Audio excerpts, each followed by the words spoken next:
E aí, pessoal, tudo bem com vocês? E aí, vamos falar aqui rapidinho sobre a tal da estátua do Borba Gato que foi queimada nessas alturas. Vocês já devem ter visto isso num monte de canais, um monte de gente falando a respeito. E eu confesso que eu parei para prestar pouca atenção no que estava sendo dito, no que estava sendo conversado a respeito disso, mas eu vi o vídeo dos caras fazendo isso. E aí me deu uma enorme tristeza de ver o vídeo dos caras tacando fogo. Eles encheram de pneu a base ali da estátua e tacaram fogo. Essa estátua tem em Santo Amaro e eu vou dizer para vocês a sensação que eu tive de ver isso acontecer. Você, menina, você já quis muito uma festa de 15 anos e passou a sua pré-adolescência inteira esperando essa festa de 15 anos, e aí quando você teve essa festa foi uma bosta. Você, adulto, você já ficou esperando a sua formatura da faculdade ou do ensino médio? Você já esperou muito por uma festa e quando você chegou lá foi uma merda?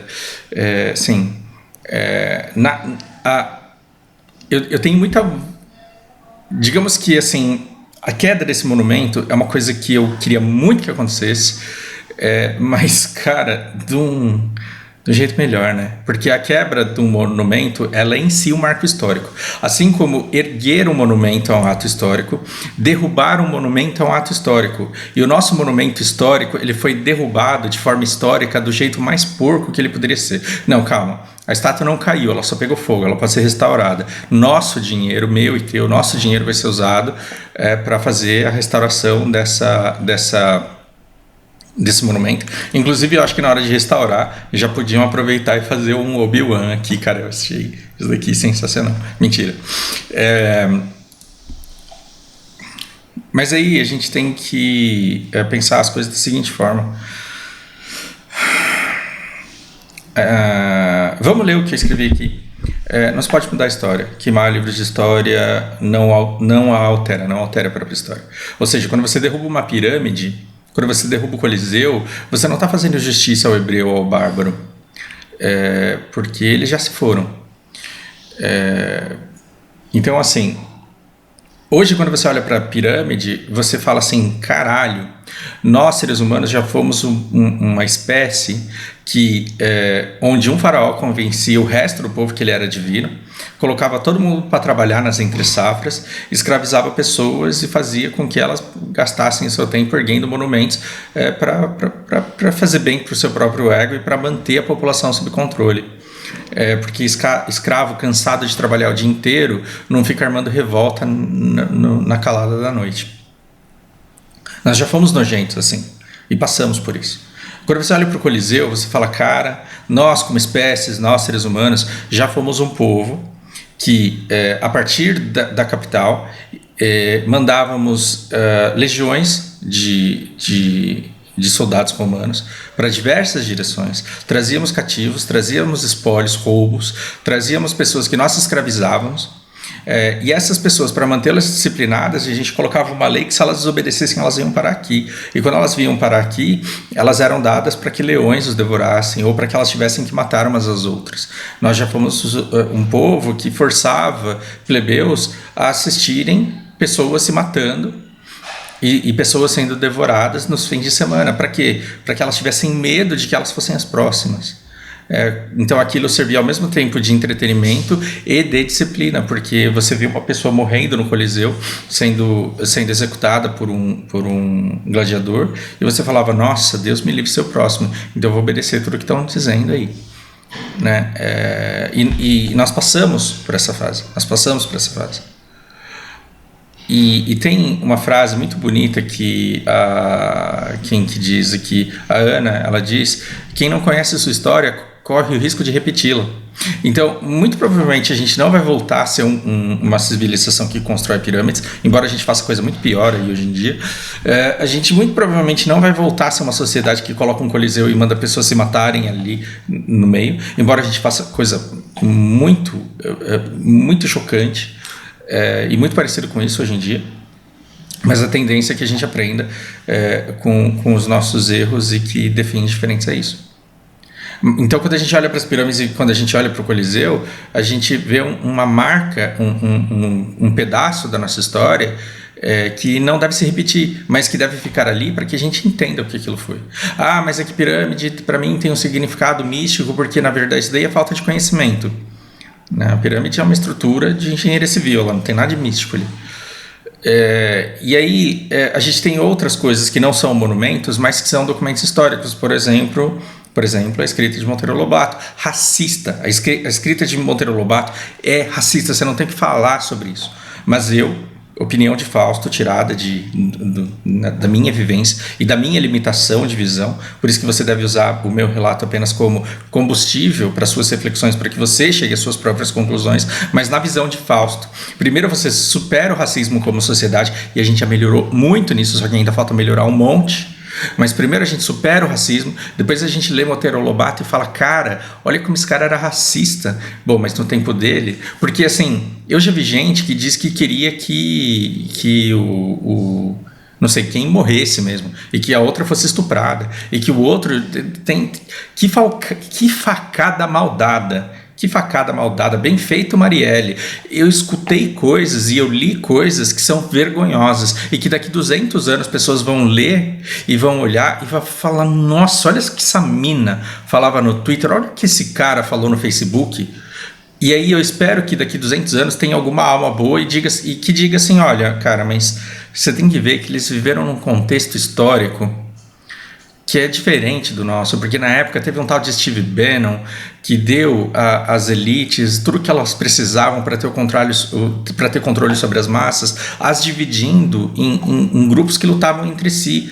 Não eram os ricos da elite que lutavam pelo poder, era o povão mesmo que lutava, porque a vitória das elites ela já tinha sido conquistada. A luta das elites já tinha sido ganha e da mesma maneira que o faraó manipulava a população, fazendo com que eles trabalhassem o dia inteiro para que eles chegassem exaustos de carregar pedra no final do dia e não se rebelassem, a elite de muitos países, por exemplo o Brasil, ela se isolou tanto do povo, mas tanto do povo, que para que ela não fosse questionada em seus abusos, o povo foi dividido entre Jovem Pano e a Rádio CUT. E os caras ficavam o dia inteiro atacando um ao outro e achando que o problema era o outro sem olhar para cima. Olhava para o lado, mas não olhava para cima. Numa polarização programada. Então, quando você vê a amiga do Fausto, a amiga de infância do Fausto, falando que facada maldada, e o outro amigo do Fausto aqui falando tinha mais é que estuprar essas mulheres tudo mesmo, eles são não só pessoas sem noção, mas eles são vítimas de uma polarização que foi programada e que era a maneira de se governar que existia à época. Então a nossa fala ela deve ser preservada para que as pessoas entendam daqui 200 anos, se o planeta ainda tiver vida inteligente, que esse era o nosso tempo e que a gente teve que passar por ele para amadurecer. E eu espero que daqui a algumas gerações a gente não continue repetindo as mesmas cagadas que a gente faz agora, recém tido contato com tecnologia como somos. E aí eu digo aqui, quando a Lana tiver a idade para entender, eu quero muito que o Ibirapuera ainda tenha o seu monumento lá dos bandeirantes, aquele empurra-empurra ali. Porque daí eu poderia ensinar para ela o quanto crenças e valores de uma sociedade mudam ao longo do tempo. E que ela não pode mudar a história, mas ela pode ser parte das mudanças positivas do seu tempo. E eu direi para ela que um dia os filhos dela estudarão a polarização dos anos 10 e 20 e darão risada do quanto a gente era imbecil de cair nisso. Então, um dia eu posso levar a Lana para o parque, por exemplo, e falar, Lana, se a gente tiver uma briga entre Brasil e Argentina, ninguém vai lutar de preguiça, né? Porque a gente vai parar para comer no meio do caminho, ninguém vai fazer nada, e a hora que a gente se vê, a gente vai fazer amizade. Mas se tivesse uma guerra em que as pessoas desumanizam uma outra, numa guerra as pessoas desumanizam o inimigo, então vai lá e mata o inimigo. Numa guerra, quem mata muito é herói. Quando você pega... como que era o cara do calcanhar lá, Aquiles era herói porque ele matava um monte de gente. Fausto, aquilo é trabalho de ficção. As pessoas que matavam um monte de gente lá, né, ficavam famosas em combate e tinham monumentos erguidos a elas. Por quê? Porque foram valorosas contribuições para a vitória na guerra. Então você precisa ter um distanciamento histórico muito grande para falar, caralho, O cara matou 70 pessoas na espadada, velho.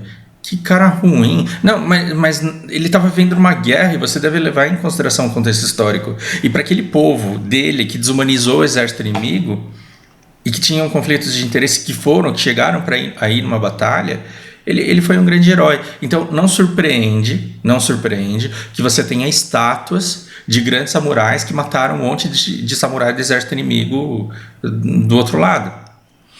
E você tem que ver que aquele monumento ele tem valor durante um determinado tempo e que depois ele deve ser ressignificado e às vezes removido. Gente, eu não sou contra remover um monumento. Eu não sou contra transformar, por exemplo, um Borba Gato num Obi-Wan, se a população quiser. Só que isso tem que ser discutido.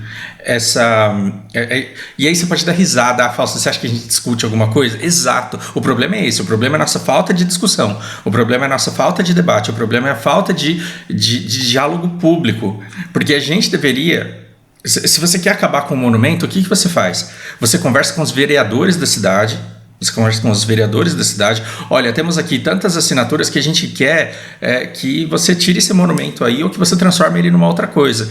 E tirar ou transformar numa outra coisa será um ato histórico. Por quê? Porque um dia verão que aqui houve um monumento que foi transformado em outro. E ele foi transformado em outro por quê? Porque a sociedade daquele tempo da transformação não estava de acordo com aqueles valores, e quis impor outros. Então, por exemplo, se os vereadores eles recebem esse pedido, cara, eles são funcionários públicos, eles têm que trabalhar. E se você pressioná-los, eles vão ter que colocar isso em votação. E se eles colocarem isso em votação e aprovarem, esse monumento ele vai ser transformado. O nome da rua vai ser mudado. Então, imagine que você mora numa rua e você descobre que o nome da rua é de um tenente, é de um coronel, é de um general que torturou um dos seus antepassados durante a ditadura que falam que não teve. Mas você sabe que o seu, bisavô desapareceu nessa época. E você descobre que o nome da rua onde você mora é de um cara que ajudou e que teve participação no desaparecimento aí do seu bisavô. Você pode juntar todos os seus vizinhos e entrar com um pedido de mudança do nome da sua rua. É relativamente fácil isso se você tiver acesso aos vereadores. E os vereadores eles não estão tão ocupados assim com pautas do país, porque eles não estão participando ativamente da política, e se você conseguir conversar com eles, eles vão mudar o nome da sua rua. Então precisa haver um debate grande o suficiente da sociedade para que a sociedade inteira diga: nós não queremos mais esse monumento e nós vamos conversar aqui para ver o que é que nós queremos que seja feito com ele. Então a gente vai derrubar e vai erigir outro. E o dia da derrubada desse monumento histórico, ele vai ser histórico também. E a gente vai mostrar que no ano de 2021, a gente, insatisfeito com a presença do monumento do Borba Gato, a gente derrubou em forma de protesto e erigiu alguém que lutou contra o fim da escravidão e que lutou a favor da reparação histórica. Desses índios, na verdade, né? Desses índios que foram tão atacados e tão oprimidos. Quem foi que lutou pela causa indígena a ponto de poder substituir Borba Gato, agora que nós olhamos para trás na história e vemos que essa pessoa é muito mais importante para a gente do que Borba Gato foi? Porque na época, gente, sabe o que é o Dia de Ação de Graças? Dia de Ação de Graças é os imigrantes que foram para os Estados Unidos. Não sabiam plantar, não sabiam caçar, não sabiam tecer, não sabiam nada. Eles estavam morrendo de fome, morrendo de frio, com grande dificuldade. Sabe quem que ensinou esses caras a plantar abóbora? Sabe quem ensinou esses caras a caçarem? Sabe quem ensinou esses caras a fazerem comida com as coisas que o solo americano dava? Foram os índios. Em agradecimento aos índios que deram boas-vindas e ensinaram eles a comer, eles fizeram o Dia de Ação de Graças, Thanksgiving, era para dar thanks para os índios. O que aconteceu? 50 anos depois estava todo mundo brigando por terra. Monumento de quem era erigido? Do cara que mais matava índio. Por quê? Porque todos os filmes de Far West, eles são sobre a conquista do território do oeste americano, em que os índios eles eram constantemente cada vez mais empurrados para o fim da terra. Porque a terra ia sendo conquistada, e ela ia sendo conquistada para poder ser cultivada, para poder ser plantada, e os índios eram vistos como aborígenes que incapazes de viver em comunidade de maneira civilizada, que não aceitavam perder suas terras. Então o monumento de quem era erigido? Do cara que mais matava índio. Se os Estados Unidos quiser derrubar esse monumento, ele tem todo o direito de derrubar, mas que ele faça isso de forma histórica, como resultado de um debate E aí você pode dizer, Fausto, você está sendo utópico, cara, você está sendo retardado. Pode até ser. Não deixo de ter o direito de sonhar que um dia a sociedade fique desse jeito. Tudo bem? Então o problema não é da forma que isso é feito. O que me incomoda é 50 pessoas se juntarem num grupo e ficarem conversando quanto o Borba Gato foi filho da puta, ficarem puto com eles e falarem, nós vamos fazer justiça histórica, a gente vai tacar fogo no cara. O monumento que tá lá, ele não tá lá para dizer que o cara foi bom. O monumento dos bandeirantes, ele não tá lá para dizer que os bandeirantes foram bons. Agora, engraçado, porque na época da conquista territorial, eles estavam, americana, por exemplo, eles estavam forçando para o oeste estava reagindo. O que acontecia de vez em quando numa cidadezinha do faroeste? Acontecia uma invasão de índio, e os índios lá e matavam todo mundo. Perfeito isso. Quando a nossa sociedade ela começou a se formar, abusando da mão de obra escrava, oprimindo índios e tudo mais. E esses caras aqui, eles foram para aquela sociedade da época que estava lutando para conquistar aquele território, os heróis que mantiveram a ordem. A nossa história é horrível. Se você tem nojo da história do Brasil e gosta da Inglaterra, é porque você precisa estudar. Se você acha que o Brasil é injusto, mas admira o povo londrino porque você acha super sofisticado a justiça que existe na Inglaterra, pelo amor de Deus, o seu problema não é o que você acha do Brasil, o seu problema é falta de estudo. Porque a Inglaterra invadiu todos os países que ela foi encontrando na frente dela. É engraçado, assim, chega ao cúmulo de você falar assim, compra isso daqui de mim. Ah, não vai comprar? Então foda-se, vou invadir você. Vai ver o que a Bélgica fez com o Congo. Quando você estuda a história da humanidade, ela é nojenta, mas ela não é nojenta desde que os europeus existem, ela é nojenta desde que o ser humano existe. Japão, aquele país maravilhoso, invadiu e estuprou um monte de coreana. A China, não existe uma história, uma civilização completamente limpa de violência. Agora, o que você pode? Você pode dizer que a gente vai transformar esse monumento numa outra coisa. Agora, 50 pessoas com raiva, elas não deveriam tacar um monte de pneu e tacar fogo num negócio e achar bonito, achando que elas fizeram justiça. Por quê? Porque elas excluíram todo o resto da sociedade da participação de um diálogo que deveria ter sido feito. Então, eu acho muito importante a contestação da Dalva. E a Dalva, ela falou, olha, todo mundo faz esse discurso, o meu discurso no caso, né?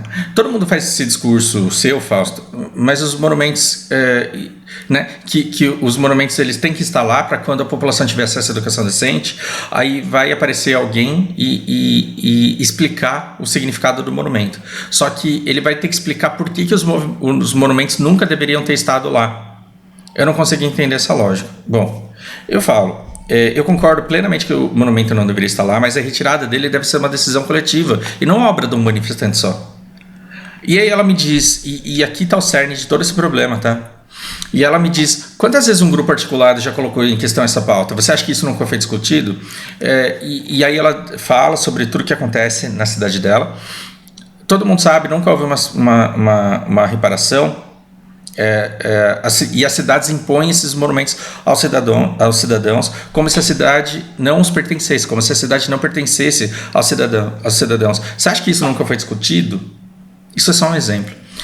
E eu digo, sim, eu acho que foi discutido, mas se não passou na votação, se não formou maioria, se pela lei os vereadores não aprovaram essa mudança, é porque não houve adesão necessária. Se não houve adesão necessária, é porque não houve interesse necessário. Ou seja, se o Monumento dos Bandeirantes está lá na frente do Ibirapuera, é porque nós, como sociedade, de maneira civilizada, não nos interessamos sobre um debate sobre isso, a ponto de fazer com que os vereadores da cidade conversassem a respeito e direcionassem os parcos recursos da cidade. Não vou falar de parcos porque São Paulo tem dinheiro pra caralho. Mas a cidade preferiu fazer outras coisas com o dinheiro da cidade do que canalizar parte dos recursos para remover aquele Monumento dos Bandeirantes e construir alguma outra coisa para colocar em seu lugar. Então, aqui a gente não tem um problema da existência do monumento, a gente tem um problema de falta de conversa. Por que é que nós brasileiros, por que é que os paulistanos não estão conversando sobre que tipo de monumento eles gostariam de ter na frente do Ibirapuera? E aí você fala, Fausto, você é muito cabaço, você é muito inocente. Com tanta coisa importante para discutir, você acha que os caras vão discutir monumento? Sim. Mas e as coisas importantes? Por que a gente não está discutindo também? Ah, velho, porque o povo tá passando fome. Não, sim, as pessoas estão passando fome. Então por que a gente não discute a fome? Ah, porque bolsonarista é tudo filho da puta. Então, tá vendo como essa polarização que a gente vive hoje, ela impede que a gente tenha os debates mais básicos, mais importantes, e aí a gente acha um absurdo um debate sobre um assunto pequeno ser feito? Você tá vendo que um problema cada vez mais vai revelando um problema cada vez maior? A gente deveria ter todas as causas importantes discutidas para que nos sobrasse tempo para debater de forma pública as coisas, digamos assim, menores. A saúde deveria estar em dia, a educação deveria estar em dia, a segurança deveria estar em dia, pelo menos as decisões a respeito disso. Quando eu falo de em dia, não significa que a educação tinha que estar boa hoje. Não, a gente tinha que ter um plano de 30 anos discutido, como é que nós vamos fazer lentamente para melhorar a educação ao longo dos próximos 30 anos. A gente precisaria ter essa ideia com os recursos que a gente tem hoje, em que direção a gente deve andar, em que direção a gente deve direcionar a nossa educação, e nesse plano de 30 anos aprovado, a gente deveria estar caminhando em direção a ele. Uma vez que o plano está feito, endereçado, e a gente está caminhando em direção a ele, aí sobra tempo para que, com a educação discutida, a gente discuta a saúde, a gente discuta outras coisas para chegar no monumento. O que me deixa triste é a gente ter um monumento pegando fogo, as pessoas achando isso bonito, sem entender como que esse processo de mudança, de substituição, de derrubada, de ressignificação, ele deveria acontecer, e achando absurda a ideia de eu propor uma conversa sobre o monumento, porque a gente tem coisa mais importante para conversar. E aí você fala, Fausto, você é utópico porque você quer coisa demais. Não, não quero. Porque eu morei num país onde as pessoas faziam assembleias. E nessas assembleias eles falavam, vocês não ficaram pedindo uma quadra de basquete ano passado? Pediram, a gente fez, tem bola lá, tem lugar, só que não está vindo ninguém. O que vocês acham de a gente usar esse espaço para fazer uma oficina de cerâmica? Esse tipo de coisa acontece, e ele pode acontecer, e em relação a isso, a gente não tem que ficar colocando a culpa no Bolsonaro, não, porque dentro das nossas comunidades a gente pode começar essas iniciativas. Agora, o nome de quantos vereadores da sua cidade você conhece? Fica aqui o questionamento.